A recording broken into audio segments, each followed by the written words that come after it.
Hey angels, it's me, Shane. I'm here with Clarissa today. Hey. Are you scared of ghosts? Never. You're about to be. Today, we're gonna be diving into the most unexplained paranormal ghost Halloween stories that we can get our hands on and trying to ease our minds while baking some Halloween cookies. We have to 1/4 the recipe because I only have 1 egg and the recipe requires 4. Have you ever experienced any real ghosts? Don't we all just hear like bumps in the night? Little whispers in the wind?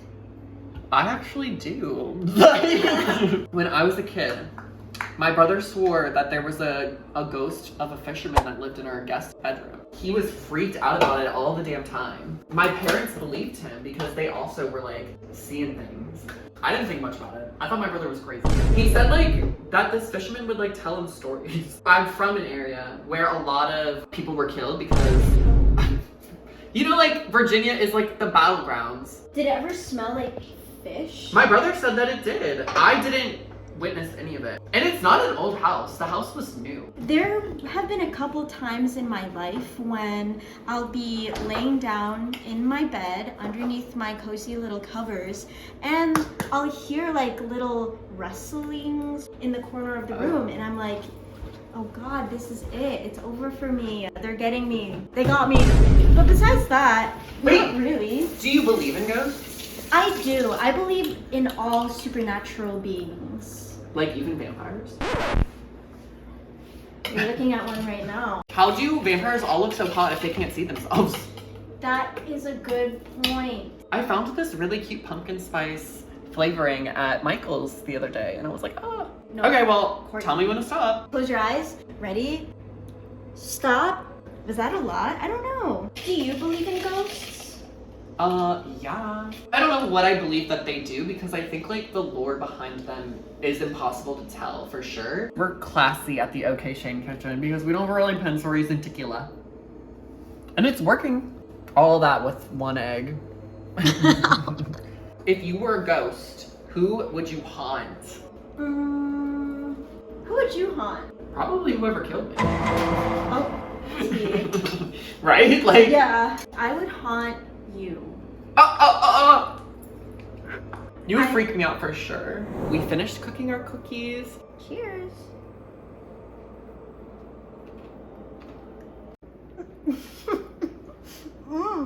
I actually like it, I think. Oh, yeah, me too. It's like flavorless except the one weird flavor. It's like pumpkin-y. My roommate has something to say. It tastes like bubble gum. Oh, I know what you mean. Okay, so now onto the important stuff. Our ghost stories. Okay, so I don't know if you know this, but I did a whole report on this one paranormal story, and it's a very famous paranormal story. Have you heard of Eliza Lamb? Love her. Wait, you know who she is? No. Oh. I was like, you said you love her.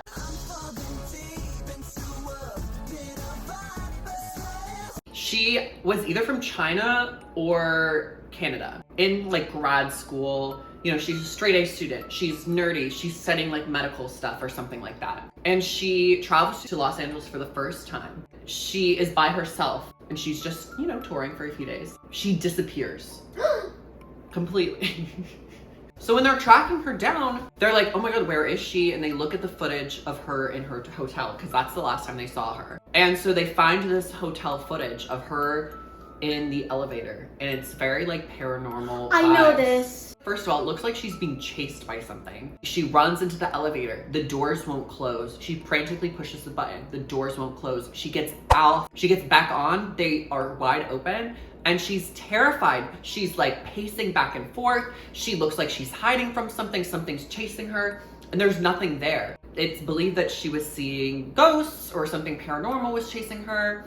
And that's also why the elevator doors wouldn't close. Never seen again. This is the last footage of her. A couple weeks later, she's found dead in the water tower of the hotel. Authorities never could conclude as to why. The water tower is on the roof, which you need like private exclusive access to. And then to get to the water tower, she would have needed a ladder or some sort of thing to climb up there because it's so far up. And then she would have to get up there somehow, take the roof off, which is like metal in like 100 pounds or more. 5,000 pounds, probably. And it's like a huge metal thing. She would have to open it up, hurl herself in, close it, and somehow remove whatever she used to climb up there. It's a total mystery of how she randomly just appeared in this water tower. They ruled it a suicide, I think, because they couldn't think of anything else. But there's literally no way she could have gotten in there unless somebody murdered her and threw her in there. But they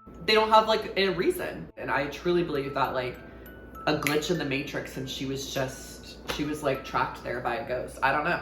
I don't understand how she could have possibly closed the cover back onto herself, because how is that even possible? I don't know. Ghosts? Comment down below. What do you think? Anyways, that's my favorite ghost story. What's yours? I read this story a while ago. It's 100% true and factual. So, okay, there's this girl. Okay, hold on. Cut! Okay. So there's this girl. What should we name her?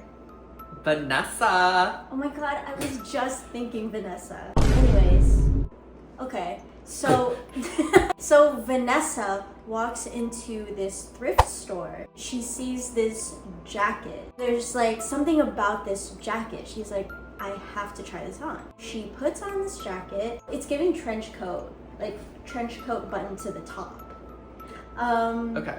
Puts it on, and then she's like, wow, this feels good. One of the thrift store workers goes up to her and is like, this looks like it belongs to you. The same thing she was thinking. She's like, whoa, it's like you read my mind. It has like a weird smell. Cigars, very masculine smelling. Also maybe a little evil. Yeah. As jackets at thrift stores often do. She's like, whatever, I'm gonna buy it. And it's mine. The thrift store worker is just looking at her, like with a big old smile like this. And she's like, oh. Walks out the store, and when she like looks back over her shoulder, she's still staring and still smiling at her, not saying a word. She goes back home, she shows her boyfriend. She's like, close your eyes, I have to show you something. And no. She puts the jacket on for him. He says, cool jacket, I like it, it looks good on you. And then she's like, no, you don't understand. Like, I like really feel something about this jacket. And all of a sudden, the room goes black. She feels the jacket is like choking her. She's like looking around, she's like, ugh, and she doesn't know what to do. She's like, help, Brian, where are you? Help. And then all of a sudden, in like the darkness, she sees a cigar being lit. She's like, what is that? And it's like an old man, and he's smoking a cigar. He's like, oh my gosh, you belong to me now, or something like that. She is like, oh my gosh, and she like comes to, her boyfriend's like, ow, what the hell? She had punched him in the eye while she was in this trance. She's like, I don't know what happened. I would take the jacket off immediately and throw it away. She tries taking the jacket off and she can't. And so she rushes to the bathroom and she's like trying to take it off, and she's like splashing water on her face. She looks in the mirror. Standing behind her in the reflection is the old man with the cigar, and he has his neck all bent, covered in like blood. And she like comes to again and wakes up in her bed, like in her blankets, and she's like sweating. Oh my gosh, it was just a dream. And then she like lifts the blanket and looks down, and she's still wearing that jacket. And that was just part one of the story. What? I don't know part two. What? Guys. Wasn't that so scary? That was scary. Well, I wonder if the boyfriend's alive. Probably not. Yeah, I'm like, Brian's dead, babe. Like, I feel like, how do you know this is real? what if I told you that Vanessa was me?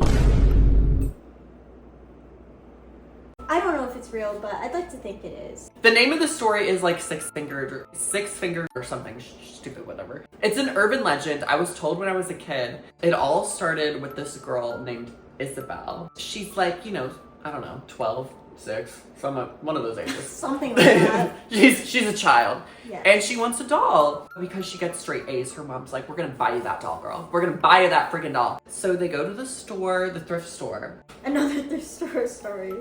And so they go to the thrift store. And the mom's like, oh, they got Barbies, they got Bratz dolls. What do you want, girl? She points to the clown. The clown doll. No. And this freaking clown doll only has 6 fingers. Oh. There's 6 fingers holding up like this. Mom's like, bitch, this doll is scary as hell. Why are we, Literally. You got straight A's just for that? Isabella's like, ugh, Mom, of course I want that one. The clown is funny. The thrift store shop person is like, are you sure you want this doll? Like, this doll's been here forever. The little girl's like, of course I want this one.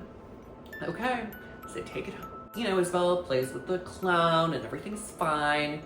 She goes to sleep. She places the clown doll on her dresser. Throughout the night, she hears this.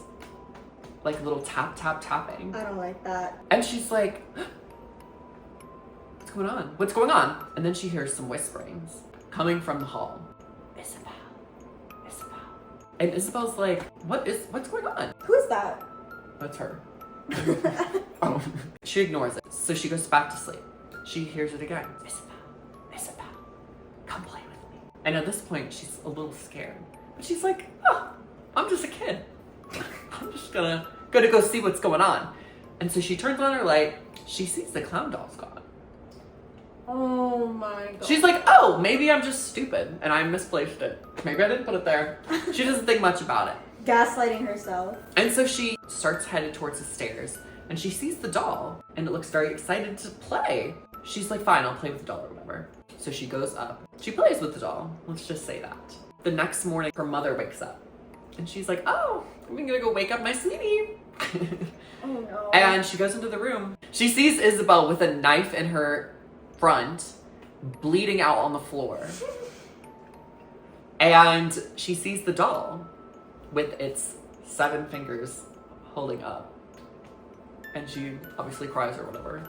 7? Yeah, because the moral of the story is if you find a doll with 6 fingers, that's how many people they've killed. And when she killed Isabella, it went up to 7. If I had a kid and we went to a store and they picked the clown doll out of everything, I would be like, no, I'm putting my foot down, we're not getting it. Yeah. Period. So what's your real ghost story? Oh, I didn't say it was a ghost story, but it's like kind of spooky. What's your real spooky story?